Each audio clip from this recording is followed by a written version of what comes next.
পানি কোথায় পানি ছিল ওই জমির মুখে? মাছ কেমন মারতেন আগে?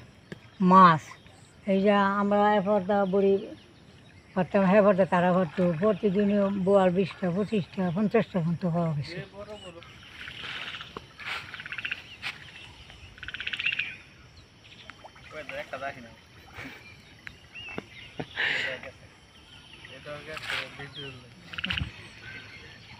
সোনালী ফসলের মাঠ একেবারেই ফাঁকা। আর গতকালকে একদিনের বৃষ্টিতে অনেকটা পানি জমে গেছে।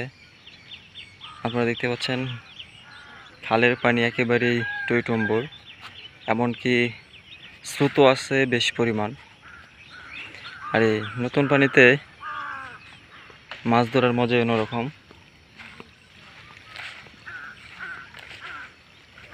আমি এখন আপনাদেরকে নিয়ে যাচ্ছি নতুন পানিতে মাছ ধরার একটি দৃশ্য দেখাবো।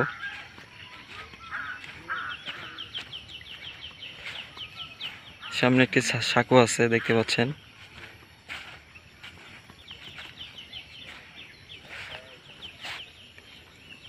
সুন্দর একটি সাঁকো, এই পার থেকে ওই পারে যাওয়ার জন্য। আর কেমন স্রোত এটাও দেখতে পাচ্ছেন। নামতে পারলে খুব ভালো ভালো লাগতো।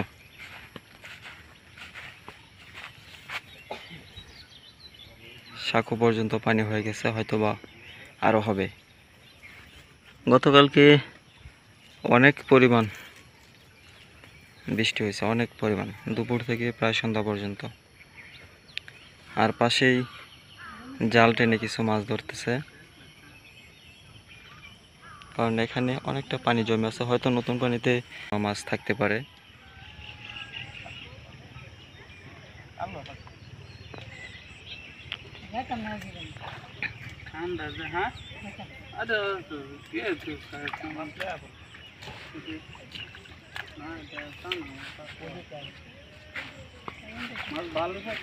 পানি কোথায় পানি ছিল ওই জমির মুখে?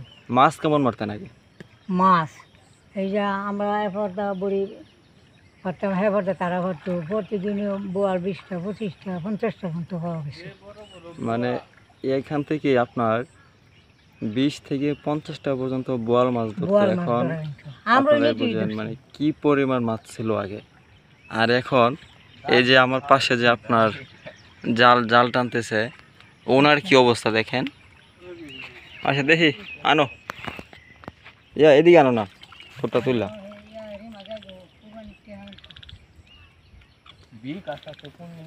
নতুন পানির মাছ।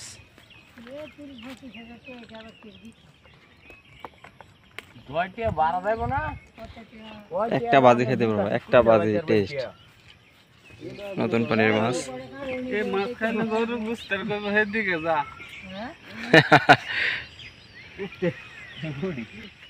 আর এই বৃষ্টিতে কিন্তু মাছও যাইবো। এখন তো সব প্রজেক্টের মাছ।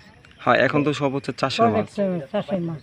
যে এই একেবারে এই খালেদা নদীর থেকে মাছ সমান আসতো। সমানে আসে। এবারে আর আগে তো অনেকটা পাস ছিল নাকি জানা? হ্যাঁ? এই খালটা তো অনেক পাস ছিল। ও আমরা 7টা খাল পারিতেছি না, কালি এই সাতটায় খাল পার হইতে পারছে না দেখে হয়তো বা নাম করছিল বড়দারের খাল, বড়দারা মানে বড়দারা। বড়দারা বড়দারের খাল হয়তো বা এই জন্যই নামকরণ হয়েছে।